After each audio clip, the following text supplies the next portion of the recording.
एक राजा बेहद सुंदर हुआ करता था। जो भी उस राजा को देखता वह उसकी प्रशंसा किया करता था। राजा को अपनी सुंदरता पे घमंड था। ये राजा अपने मंत्री पर काफी विश्वास किया करता था, लेकिन राजा का ये मंत्री बिल्कुल भी सुंदर नहीं था। मंत्री का रंग बेहद काला हुआ करता था। है कि जीवन में सुंदर होने से ज्यादा बुद्धिमान होना जरूरी है, क्योंकि इंसान की सुंदरता तो एक समय के लिए होती है और वह समय के साथ साथ कम हो जाती है। पर जो इंसान बुद्धिमान होता है वह मरते दम तक भी बुद्धिमान ही रहता है। इंसान की पहचान उसकी बुद्धिमानी, तेज दिमाग के आधार पर करनी चाहिए, ना कि उसके रंग और रूप को लेकर। अपने मंत्री की ये बात सुनने के बाद राजा कहता है कि क्या तुम इस बात को सिद्ध कर सकते हो?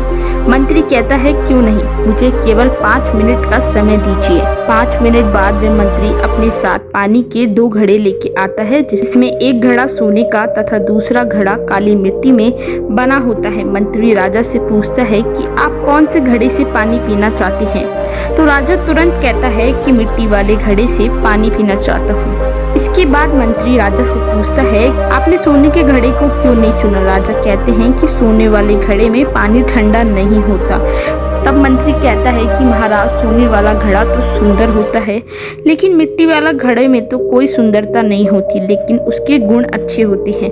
इसीलिए मैंने आपको समझाने के लिए ये 2 घड़े लाया। जिसके बाद मैंने आपको ये समझाने की कोशिश करी कि इंसान के रंग रूप से उसे नहीं निखारा जाता, उसके गुण और उसके काम से उसे निहारा जाता है। अपने सुंदरता की जगह उसके गुणों पर ध्यान दिया है। जबकि ये सोने वाला घड़ा दिखने में बहुत सुंदर था और यही मिट्टी वाला घड़ा बिल्कुल भी दिखने में अच्छा नहीं था।